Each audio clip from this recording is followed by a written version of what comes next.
Saludos, buenos días, gracias una vez más a cada uno de nuestros oyentes por la sintonía con la Z101. Los saludos a la alta gerencia que siempre ponen a disposición del pueblo dominicano esta estación con los objetivos de informar, orientar y educar al pueblo dominicano. Hoy es jueves 19 de septiembre, año 2024, jueves de salud mental. Los buenos días al doctor Vicente Vargas. Muy buenos días, Roberto Díaz, muy buenos días a toda nuestra audiencia. Con todo y el calor, ¿verdad, Roberto? Así es. Tenemos aquí, estamos al pie del cañón para hacer el programa de hoy. Yo espero que este programa de hoy a la audiencia le sirva de orientación y, ¿verdad?, y de guía para un tema tan importante como es el tema del suicidio. Es un tema que se ha hablado, pero que hablar siempre de él, así que ese es el tema que tenemos para el día de hoy. Es un tema sumamente importante, doctor, porque involucra de manera directa lo que es la salud mental, lo que es la vida de las personas. A quienes afecta más siempre se ha dicho que es una población joven, doctor, según los datos. Sí. Aunque en cualquier edad puede suceder. Puede suceder en cualquier edad, pero es más frecuente que sea una población joven.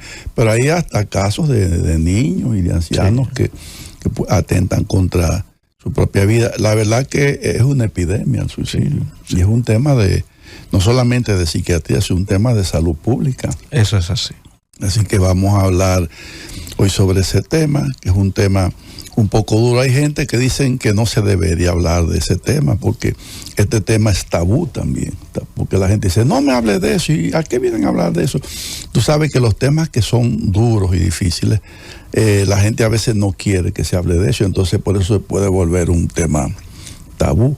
Pero independientemente de eso, nosotros como psiquiatras, tu psicólogo, tenemos que es un tema importante y que debemos hablar de esto, aunque no sea un tema agradable, para orientar y educar a la población.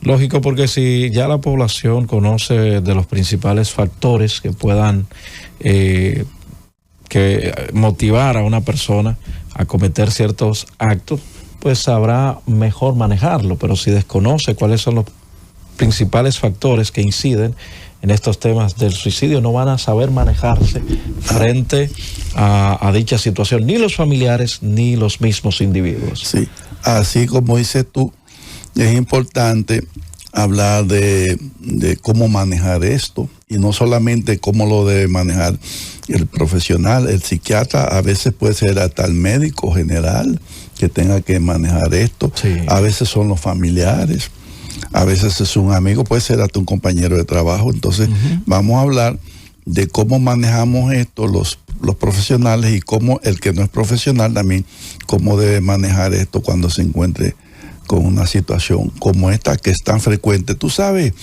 que las estadísticas dicen que cada 14 segundos, oye eso,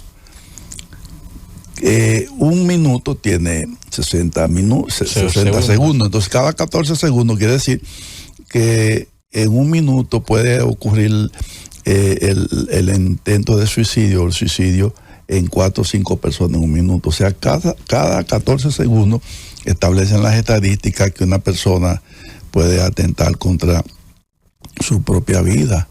Así que son unas estadísticas, ¿verdad?, bastante alarmantes y para preocuparse.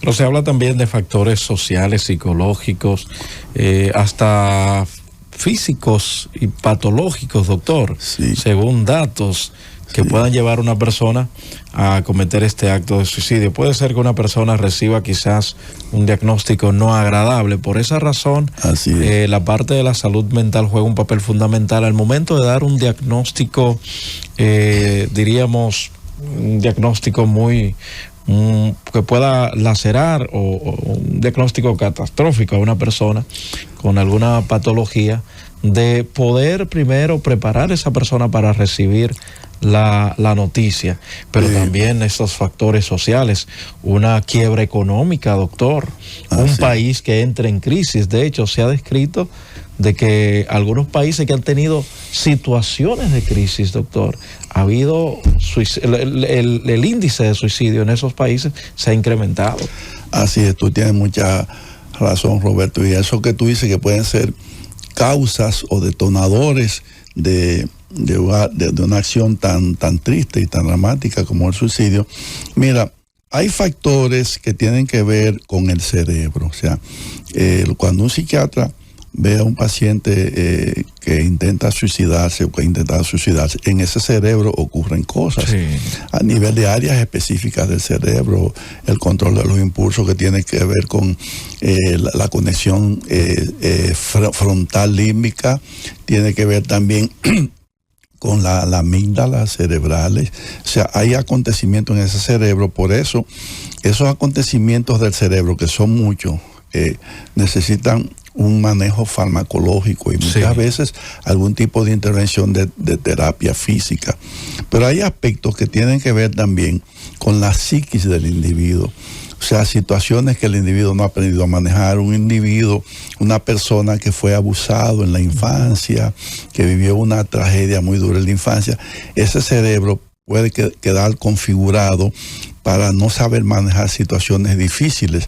Entonces ahí hay aspectos psicológicos, por eso es que esas personas necesitan psicoterapia, por los aspectos que quedan en su psiquis, y eso ya no es un fármaco ni una intervención clínica, sino es un manejo psicoterapéutico. Y el tercer aspecto es el factor ambiental, que es el que tú estabas mencionando.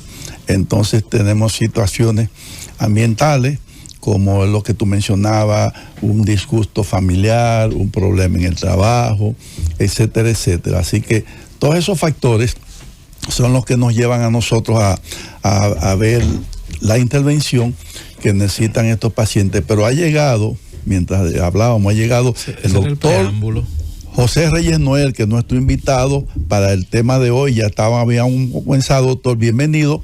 Aquí no se preocupe, usted es bienvenido para hablar del tema que tenemos, así que espero que esos tapones lo hayan dejado llegar. El de la chúchara está espléndido. Sí, espléndido, sí. Pero qué bueno que usted está aquí, porque usted es una persona que maneja muy bien el tema del suicidio. Así que bienvenido, mientras usted coge un airecito, ¿verdad? Lo dejamos que coja un airecito para que usted nos introduzca el tema de hoy del suicidio. Queremos oír como de un psiquiatra tan experimentado como usted y tan capacitado como usted, que nos hable de... Siempre me pone...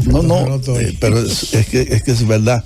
Háblenos del suicidio. ¿Cuál sería su introducción sobre el tema para que la población se interese? Buenos días a todos.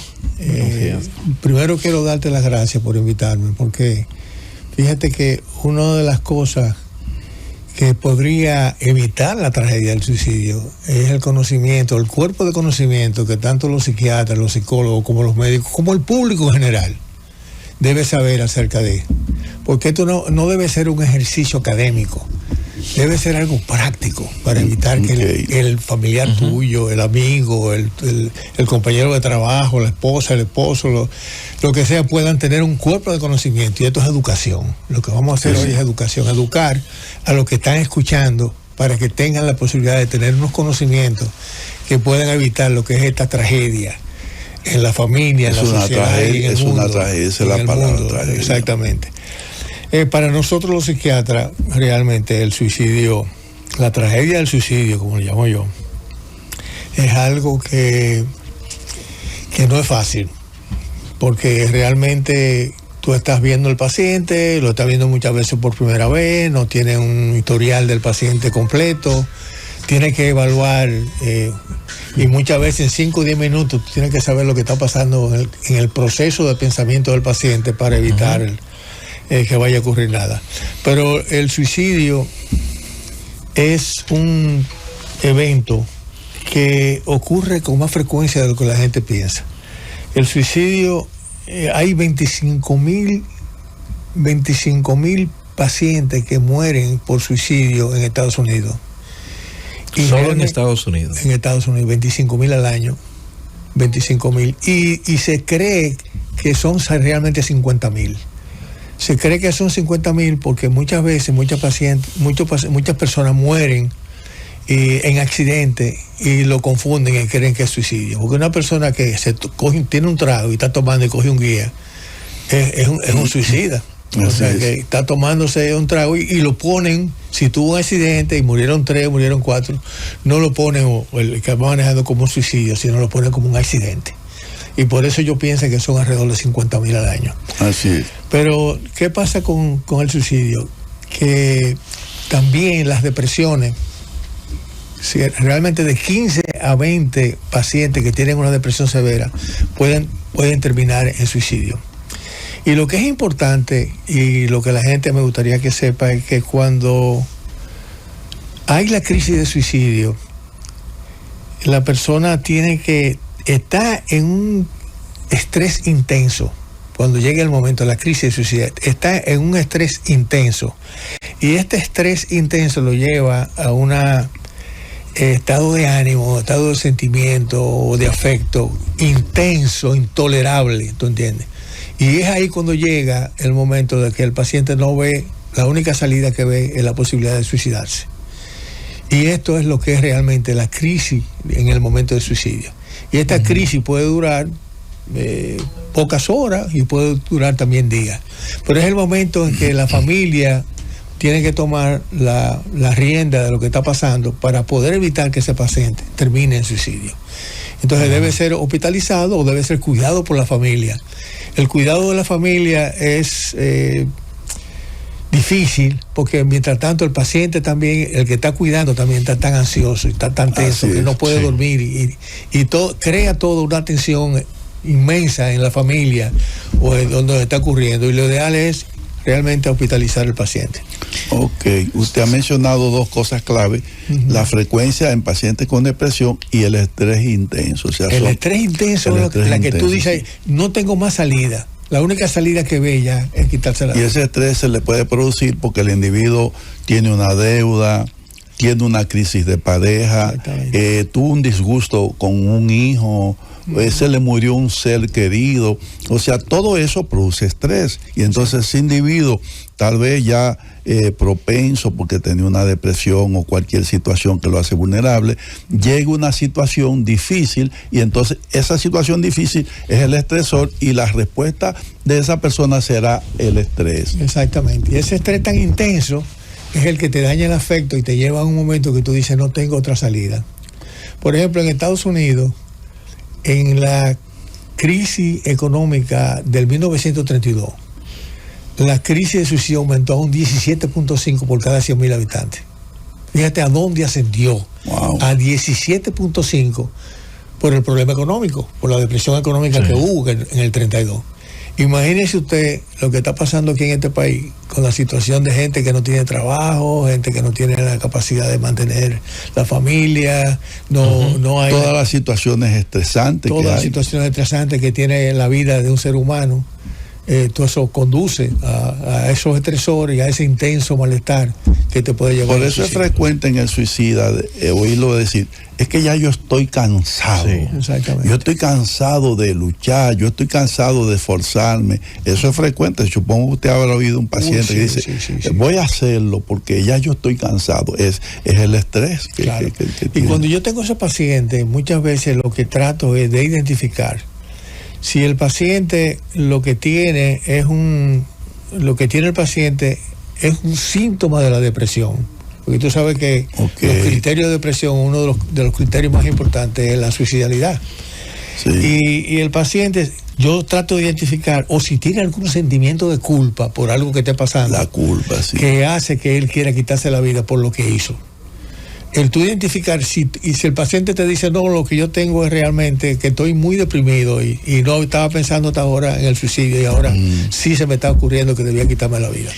Entonces ya ese paciente tú lo puedes hacer un approach diciendo, ok, pues dame la oportunidad de usar los medicamentos que voy a utilizar para quitarte la depresión, y cuando la depresión vaya mejorando, entonces va a ocurrir que al ir mejorando la depresión, mejora el deseo de quitarte la vida. Porque muchas veces sucede que el paciente está tan deprimido que los drive, o sea, el deseo de hacerse daño está, pero no tiene la energía para poder hacerlo. Y entonces cuando tú le das antidepresivo al paciente, lo primero que mejora es el drive, lo primero que mejora es la capacidad de tomar decisiones, y ahí cuando se mata.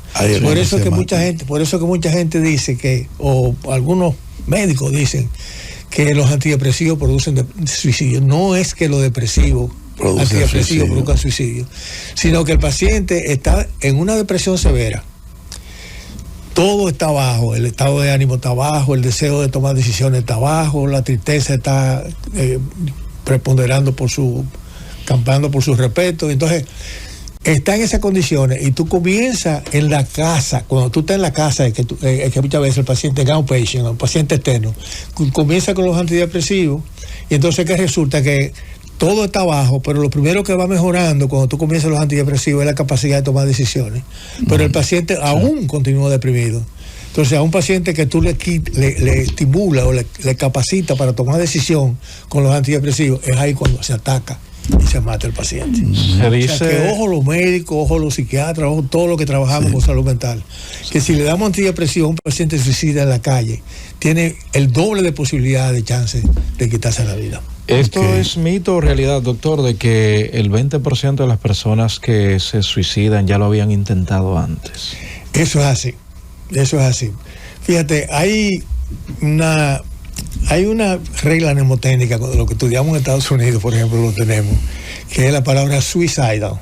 La palabra suicidal, si nosotros nos vamos letra por letra, vamos identificando una serie de cosas que tienen que ver con el inicio de esa palabra. Por ejemplo, la S de suicidalidad significa sexo. El sexo es importante en el suicidio, porque el sexo, los varones se suicidan más que las hembras, pero las hembras tienen más intentos de suicidio que los varones, casi la mitad. O sea que el sexo tiene mucho que ver en que los hombres, cuando usan, por ejemplo, la letalidad, la usan con un revólver, o lo usan ahorcándose, o jump out, o sea, tirándose de una ventana o tirándose de un espacio abierto, un espacio vacío, que son más letales lo que usa el hombre que lo que usa la mujer. La mujer lo que usualmente usa es la sobredosis, se toma una sobredosis, o puede que la mujer se corte las venas, pero esas cosas alguien lo ve o alguien interviene y realmente no siempre termina en el suicidio. Pero los hombres tienen más efectos más letales que en el consumo de suicidio que las mujeres. Sí. Eso es en términos de sexo. En términos de... Dime. No, adelante, continúe. No, en términos de la U, por ejemplo, es unsuccessful, es la U. ¿Qué quiere decir? Lo que te acabo de preguntar. Que si es verdad que pacientes que han tenido intentos de suicidio son propensos a tener suicidio. Eso es así. Por eso de la U del suicidio es unsuccessful, que es que el paciente intentó suicidarlo anteriormente y siempre tú vas a ver muchas veces que el paciente ha intentado anteriormente hacerlo y luego, pero no lo cumplió, y entonces en otro momento lo intenta y lo logra. Hay algo que se ha incrementado, doctor, se puede interpretar como un gesto suicida o no, y es la autolaceración en los adolescentes, en algunos adolescentes. Ajá. En términos de los adolescentes, eso va con la edad, pero yo te voy a decir algo en términos de la adolescencia. La 10ª causa de muerte, dentro de la frecuencia de la muerte en los Estados Unidos, la 10ª es el suicidio. Pero en jóvenes que están en colegio, es la causa número 2 de muerte, el suicidio. En los colegialos, en los que están dentro del colegio, en college, que no han terminado la universidad. Es la segunda causa de muerte en ese tipo de... Y también en los grupos de edad de los 15 a los 20 años, es la tercera causa de muerte en los Estados Unidos. Sí. De los 15 a los 20 años, la tercera causa de muerte. Doctor, no queremos que deje de completarnos la mnemotecnia de la letra. Vamos por S, U. Okay. Continúe, porque me parece muy interesante esa explicación que usted está dando. La I, por ejemplo, que es SWI, la I, es que se identifican con seres queridos que murieron. Okay. O sea, se identifican con los padres que murieron, con las madres que murieron, y entonces le viene la idea de reunirse con ellos. Eso está diseñado y dicho por Carl Menninger. Yo no sé si tú has leído de Carl Menninger. Carl Menninger fue un psiquiatra norteamericano que vivió y residió, hizo la clínica Manager en Kansas. Nació en 1893 y murió en el 1990 a los 97 años. Y él decía que en la dinámica del suicidio había una tríada que teníamos que identificar los psiquiatras. Y la tríada es, yo no sé si tú has oído la tríada de Manager. Sí. La número 1 es el deseo de matar, que tiene la persona por la rabia que tiene, por lo que está ocurriendo en su vida, en su momento. El deseo de matar. Número 2, el deseo de que lo maten. Es el número 2 de la tríada de Manager. Y el tercero es el deseo de morir. Y el deseo de morir está relacionado muchas veces con la identidad, que se identifican que ya murió los padres y se quieren ir también. Esa es la tríada. Pero dentro de la tríada y de la dinámica de la suicidaria de Carl Manager, él habló también, psiquiatra prominente, que era psicoanalista, muy bueno de Estados Unidos, uno de los mejores psicoanalistas que tuvo los Estados Unidos. Él decía que también había notado que después que la mujer está tratando de hacer la liberación femenina que se habla, ¿no? Después que la mujer se introdujo en ese momento de querer ser igual que el hombre, identificarse igual que el hombre, que le busquen los mismos privilegios del hombre, ha aumentado la tasa de asesinato en mujeres y también de suicidio en las mujeres. Sí. Como que se han puesto más agresivas de lo que eran anteriormente. Mire qué observación tan interesante. Y usted nos está diciendo muchas cosas interesantes. No quiero que deje de completarnos la mnemotecnia. Podemos seguir porque ese es un cuerpo de conocimiento que debemos tener nosotros para poder ir identificando los valores que hay. Sí, es muy interesante. Valores prácticos. Y lo que usted ha dicho de esa tríada de deseo de matar, de que lo maten y de morir, eso sí, eso es cierto. Estadísticamente demostrado. Yo lo he observado en pacientes. Mira, un estudio que se hizo de 60 suicidios, que se le hizo a muchos de los suicidios que hay de la gente que muere, no se le hace la autopsia psicológica. La autopsia psicológica implica que tú debes saber lo que ha pasado con la vida de esa persona antes de morir, qué sucedió con él. Y se encontró que el 80% de los suicidios en los últimos 6 meses habían asistido a un médico. El 80%. El 80% de los que se suicidan en ese estudio de 80 pacientes que se hizo. El 60% de pacientes que se estudió. 80%. Y un 50% habían visto al médico incluso un mes antes o menos días antes del suicidio. O sea que aquí sí es importante alertar a los médicos. Y nosotros, los psiquiatras, debemos tener si logramos eso en este programa, entonces tiene sentido que hablemos de esto y que lo hayamos traído usted aquí. ¿Cómo, muchachos? Cómo alertar a los médicos, cómo alertar a las personas que están alrededor de ese paciente, porque el suicidio se puede evitar. Claro, se puede prevenir y se puede evitar. Y aquí tan importante su intervención en este tema de hoy, doctor. ¿Tú te recuerdas que la semana antepasada, cuando yo vine, hablé de la prevención primaria, que era intervenir en la incidencia, que es lo que estamos hablando ahora, la incidencia del suicidio? En la prevención secundaria estaba la prevalencia, y en la terciaria, después que tú tienes un diagnóstico, la rehabilitación de ese paciente. Porque ya después que tú tienes un diagnóstico, lo que tú tienes que ver es qué tiempo tú le vas a dar a ese paciente que tiene esos síntomas, que tiene esa psicopatología, para tú rehabilitarlo y llevarlo de nuevo a la sociedad, para que produzca dinero a la sociedad, para que pague impuestos al gobierno.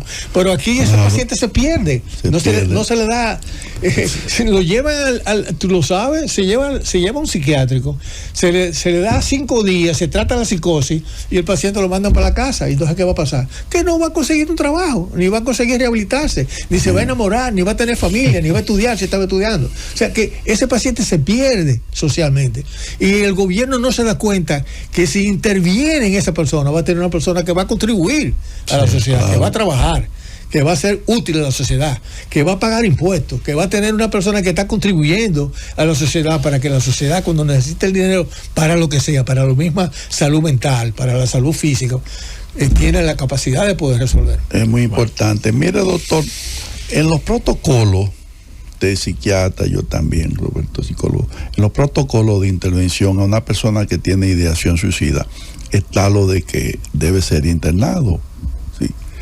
Pero a veces ahí está la dificultad, porque muchas veces el paciente se niega a hospitalizarse, y entonces necesitamos la autorización de un familiar, pero a veces a un familiar que no está consciente de que eso es importante o no se atreve a afirmarlo. Gracias. No sé si usted se ha encontrado con un caso así, que entonces uno dice, mira, está establecido internarte. No, yo no me voy a internar. Bueno, yo no te puedo obligar. Tú le dices a un pariente, tienen que darme la autorización. No. Entonces, ahí el psiquiatra se ve en una situación difícil. No sé si usted se ha visto en un caso así. ¿Tú sabes qué pasa? ¿Qué hace el doctor José Reynoel en una situación así? Ok, fíjate, lo primero que yo hago es felicitar a la familia, porque si el paciente no tiene la capacidad intelectual, ni la abstracción, ni el cálculo, ni el juicio para entender que necesita ayuda, la familia tiene que salir al amparo y al cuidado de ese paciente. Y la familia dice no, que no se atreve. Si la paciente dice que no se atreve, lo próximo es que van a ver un cadáver en su casa.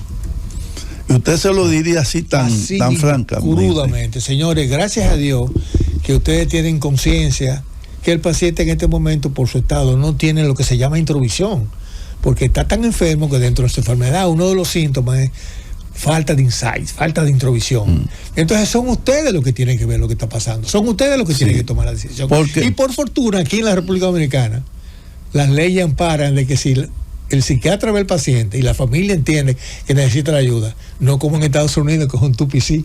En Estados Unidos es 2PC, 2 Physician Certified. 2 médicos tienen que certificar que el paciente, y eso a veces es difícil para la familia y para todo el mundo, buscando psiquiatras que certifiquen que el paciente está mal. Entonces hay que hacerle una admisión de emergencia, porque el paciente puede ser, si está, obviamente, la psicosis es alterar los conceptos y malinterpretar la realidad.